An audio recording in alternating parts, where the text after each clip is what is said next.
हालांकि G20 summit खत्म हो गया है, ज्यादातर मेहमान लौट गए हैं, लेकिन इस पर सियासत जारी है। और बड़ी बात है कि G20 समिट के कारण विरोधी दलों की एकता खतरे में पड़ गई है। ममता बनर्जी G20 के दौरान राष्ट्रपति की तरफ से दिए गए भोज में शामिल हुई थी। ये बात कांग्रेस के नेताओं को अच्छी नहीं लगी। आज अधीर रंजन चौधरी ने कहा कि सरकार ने विपक्ष का अपमान किया। राज्यसभा में विपक्ष के नेता और कांग्रेस अध्यक्ष मल्लिकार्जुन खड़गे को इनवाइट नहीं किया और वहां भी अमित शाह और योगी आदित्यनाथ के साथ एक ही टेबल पर बैठी। अधीर रंजन ने कहा कि ममता क्या मैसेज देना चाहती हैं। अधीर रंजन ने ममता को अग्नि कन्या कहा और उन्होंने कहा कि अगर अग्नि कन्या डिनर में न जाती तो क्या कोई उनकी गर्दन पकड़ लेता। भागे भागे उड़े गए दिल्ली का अवस्थान करछे। ममता बनर्जी G20 डिनर में शामिल होने के लिए एक दिन पहले दिल्ली के लिए रवाना हो गई थीं और बंगाल की मुख्यमंत्री ममता बनर्जी डिनर के लिए योगी और अमित शाह के बगल में बैठी थीं। जब मैं बंगाल के लोगों की समस्याओं को लेकर योगी आदित्यनाथ से मिला तो योगी आदित्यनाथ मेरे परिचित थे, वो भी सांसद थे और मैं भी उस समय सांसद था। उस दिन योगी से मिलने के कारण ये टीएमसी वाले मुझे बीजेपी का आदमी बताने लगे थे और आज आप निमंत्रण मिलने के बाद एक दिन पहले ही दिल्ली पहुंच गईं, डिनर में शामिल हो गईं। ममता बनर्जी क्या संदेश देना चाहती हैं? अग्नि कन्या क्या संदेश देना चाहती हैं? अगर आप नहीं जाते तो कोई आपकी गर्दन नहीं पकड़ता।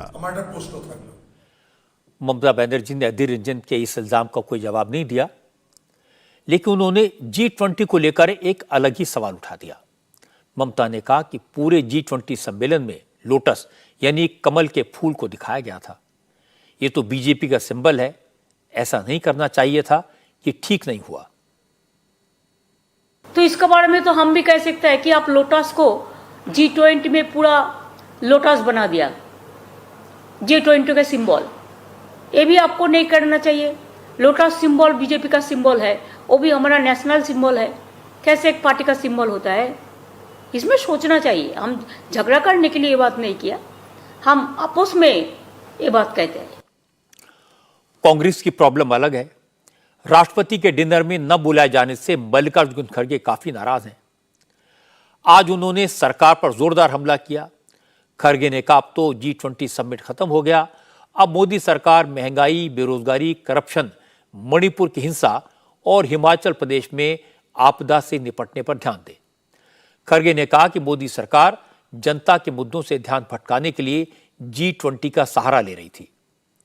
खड़गे सरकार पर मुद्दों से भागने का इल्जाम लगा रहे हैं, लेकिन कांग्रेस के दूसरे नेता इसी बात को मुद्दा बनाकर सरकार को कोस रहे हैं कि राष्ट्रपति के डिनर से विरोधी दल के नेताओं को दूर क्यों रखा गया।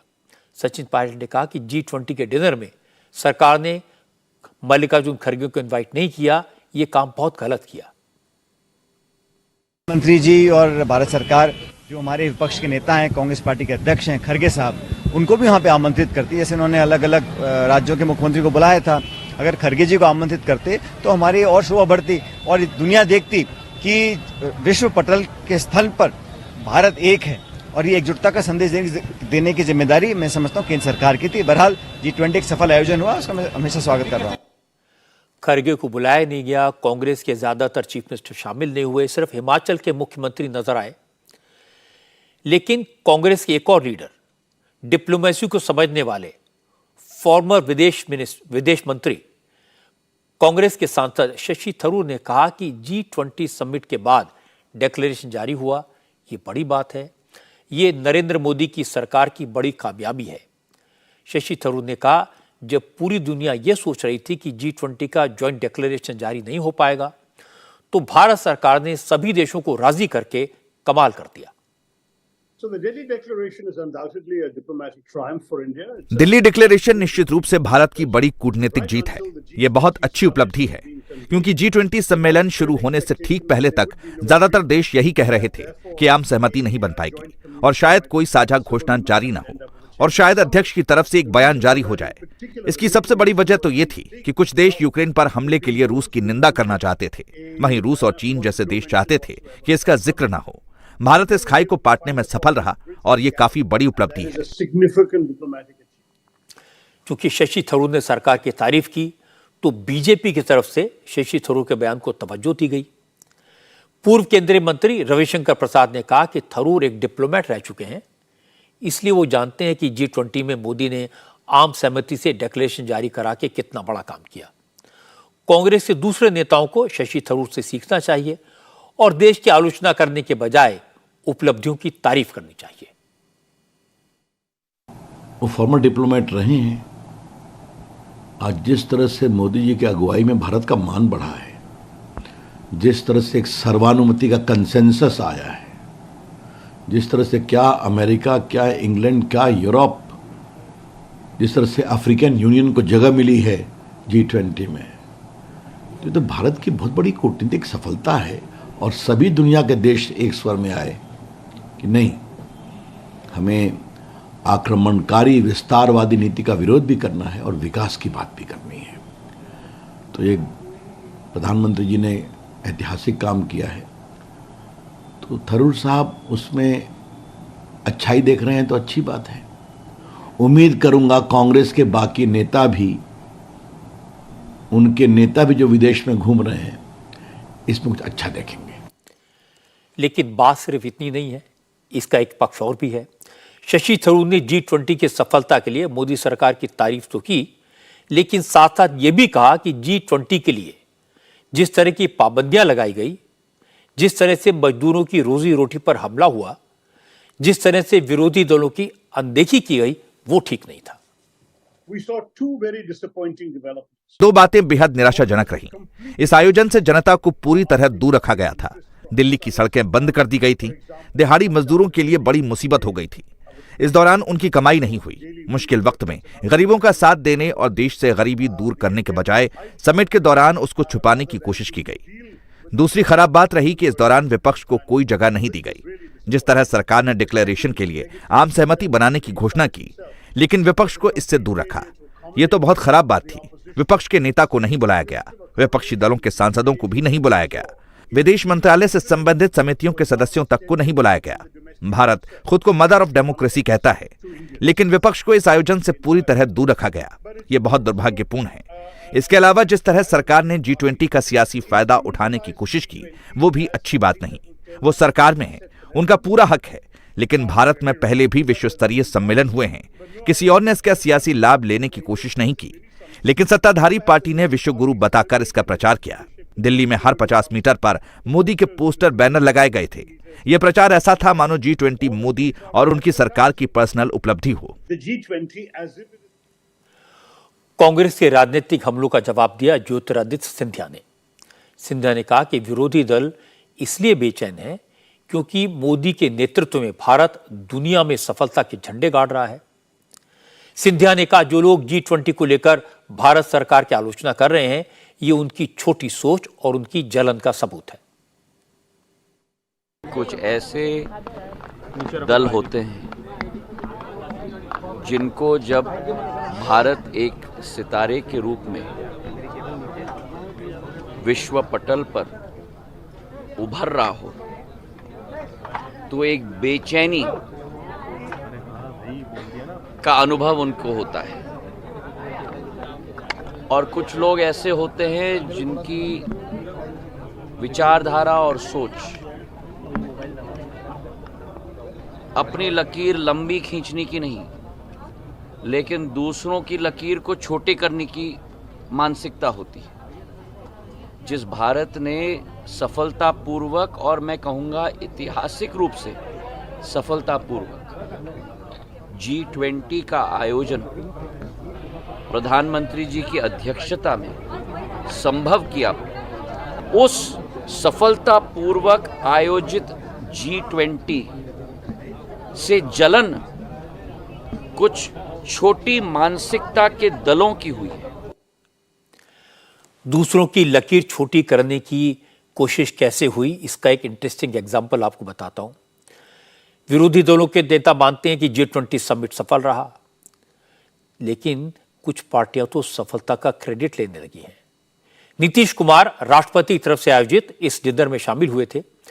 आज बिहार के मुख्यमंत्री की पार्टी ने दावा किया कि G20 में नीतीश कुमार के कामों की वजह से भारत को दुनिया के सामने गौरवान्वित होने का मौका मिला।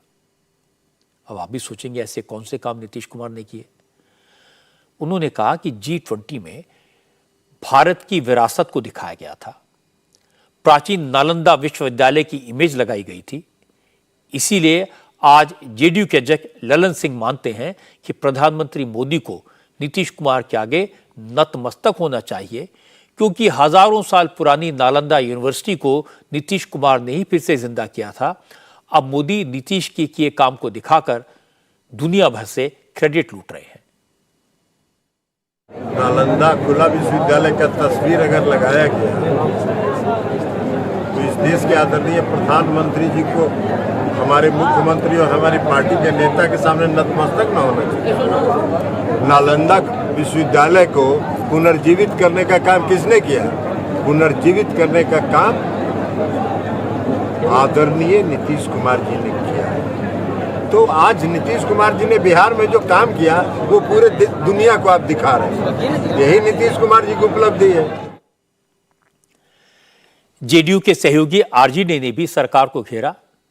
आरजेडी के सांसद मनोज झा ने कहा, एक तरफ तो प्रधानमंत्री विदेशी नेताओं को महात्मा गांधी की समाधि पर ले जाते हैं, वहीं दूसरी तरफ उनकी पार्टी गॉडसे के समर्थकों को सांसद बनाती है। ओवरऑल अगर मैं देखूं तो टेक अवे ये है कि गांधी के पास कल सब गए थे, हे राम वाले गांधी। अब यही चर्चा देश में भी होनी चाहिए। ये नहीं कि राष्ट्राध्यक्ष वहां आए तो सबको ले जाएं, लेकिन गोडसे के प्रशंसक संसद पहुंच जाएं, उनको देशभक्त मानने वाला। तो विरोधाभास होता है हमारे चरित्र में कि एक तरफ G20 डॉक्यूमेंट में हम कुछ और लिखते हैं और अपने मनसा वाचा कर्मणा में उन चीज़ों को उतारते नहीं। अब देखिए ना, चिंता हुई कि यहाँ प्रेस कॉन्फ्रेंस नहीं हुआ। हनोई में जाकर के पोटस प्रेसिडेंट ने जो बातें कही हैं वो अगर यहाँ बोलते और हमारे प्रधानमंत्री जी उसका थोड़ा प्रतिकार भी करते तो संदेश बेहतर जाता। तो ये सारी चीज़ें भी टेक अवेज का हिस्सा है। कल मुझको सबसे बेहतरीन इंटरवेंशन ब्राजीलियन प्रेसिडेंट लूला का लगा। उन्होंने कंसंट्रेशन ऑफ वेल्थ पे बात की, obscene images of income inequality की बात की। ये सारी चीज़ें पूरे विश्व का सरोकार होना चाहिए, और खास करके हमारे यहाँ जहाँ अनइमेजिनेबल इनकम इनइक्वालिटी। लेकिन अपने आदत के अनुसार सबसे इंटरेस्टिंग बात लालू प्रसाद यादव ने कही। उन्होंने कहा कि G20 समिट तो हर साल होता है, सभी सदस्य देश इसकी मेजबानी करते हैं, लेकिन कोई इतना पैसा खर्च नहीं करता जितना मोदी सरकार ने कर दिया। लालू यादव ने कहा कि सरकार ने हजारों करोड़ रुपए खर्च करके विदेशी मेहमानों की आवभगत की, लेकिन इससे देश की आम जनता को कोई फायदा नहीं हुआ। इससे क्या होगा? देश की जनता को क्या फायदा होगा? लोगों को बुला के इतना खर्चा कर दिया, देश का प्रकृति बर्बाद हो गया। देश के आम जनता को क्या फायदा होगा ढोंग करने से? लालू यादव कह रहे हैं कि मोदी सरकार ने पैसे को पानी की तरह बहाया, जनता के पैसे की बर्बादी की। लेकिन उनके गठबंधन में शामिल आम आदमी पार्टी का दावा है कि G20 समिट के लिए दिल्ली को सजाने संवारने के लिए केंद्र सरकार ने कोई पैसा नहीं दिया, सारा पैसा दिल्ली सरकार का लगा। दिल्ली सरकार की मेहनत से दिल्ली का कायाकल्प हुआ। अरविंद केजरीवाल की सरकार में कैबिनेट के 2 मंत्रियों आतिशी सिंह और सौरभ भारद्वाज ने कहा, G20 समिट को दिल्ली वालों ने अपने पैसे से कामयाब बनाया। दिल्ली को सजाने और बेहतर बनाने के लिए सारी मेहनत केजरीवाल की सरकार ने की। हमने केंद्र सरकार से करीब 900 करोड़ रुपए का एस्टीमेट मांगा था, भेजा था उनको कि करीब 900 करोड़ रुपए खर्च होंगे G20 की तैयारियों के लिए, जो कि केंद्र सरकार से कभी नहीं मिले। फिर ये डिसाइड किया गया, मुख्यमंत्री जी ने कहा कि G20 और देश बड़ा है, पैसा इनसे मिले या ना मिले। और फिर दिल्ली सरकार ने अपने पैसे से, दिल्ली वालों के पैसे से सारी की सारी जो है तैयारियां की। तो कोई अलग से हेड नहीं है जो मैं बता सकूं कि इतना हेड में पैसा लिया गया जो खर्च कर दिया गया। अपनी किटी से जो है डिपार्टमेंट, जैसे PWD विभाग में जो पैसा था उन्होंने अपने विभाग का पैसा खर्च किया, टूरिज्म ने अपने विभाग का खर्च किया, हेल्थ ने अपना किया। तो ऐसा कोई हेड नहीं था मगर अपनी तिजोरी से, दिल्ली वालों की तिजोरी से ये पैसा खर्च हुआ। मैंने आपको ललन सिंह, मनोज झा, लालू यादव, अधीर रंजन चौधरी और सौरभ भारद्वाज की बात इसलिए सुनवाई ताकि आप समझ सकें कि मौका कोई भी हो, मंच कितना भी बड़ा हो, भले ही देश की प्रतिष्ठा का सवाल हो, लेकिन हमारे देश में नेता सियासी नफे नुकसान से ऊपर उठकर सोच ही नहीं पाते। ये सही है कि इससे पहले दूसरे देशों ने भी G20 समिट की मेजबानी की, लेकिन न तो कभी किसी समिट की दुनिया में इतनी चर्चा हुई और न किसी देश के विरोधी दलों ने इससे पहले G20 समिट के लिए अपनी सरकार की आलोचना की। यह हमारे देश में ही हो सकता है। मुझे लगता है कि हमारे देश के नेताओं को कम से कम G20 को लेकर इंटरनेशनल मीडिया में जो खबरें छपी हैं उन पर गौर करना चाहिए। मैं कुछ बड़े मीडिया संस्थानों के हेडलाइंस आपको बताता हूं। अमेरिका के ABC न्यूज ने लिखा कि G20 समिट में भारत ने बटी हुई दुनिया की ताकतों को एकजुट किया। यह मोदी की डिप्लोमेटिक जीत है। एक और अमेरिकी मीडिया ऑर्गेनाइजेशन ब्लूमबर्ग ने लिखा कि G20 में भारत की जीत अमेरिका को सबक सिखाती है कि आक्रामक होते चीन को कैसे काउंटर किया जाता है। ब्रिटेन के फाइनेंशियल टाइम्स ने लिखा कि G20 समिट में भारत छा गया। डिप्लोमेटिक इश्यूज पर लिखने वाली पॉलिटिको ने लिखा, भारत का टाइम आ गया है। मोदी ने दिखा दिया वो वर्ल्ड लेवल पर एक बड़ा रोल निभा सकते हैं। ब्रिटेन के अखबार द गार्जियन ने लिखा, G20 सम्मेलन भारत के बढ़ते दबदबे को दिखाता है। न्यूज एजेंसी रॉयटर्स ने भी भारत में G20 समिट की कामयाबी को मोदी की लीडरशिप का कमाल बताया।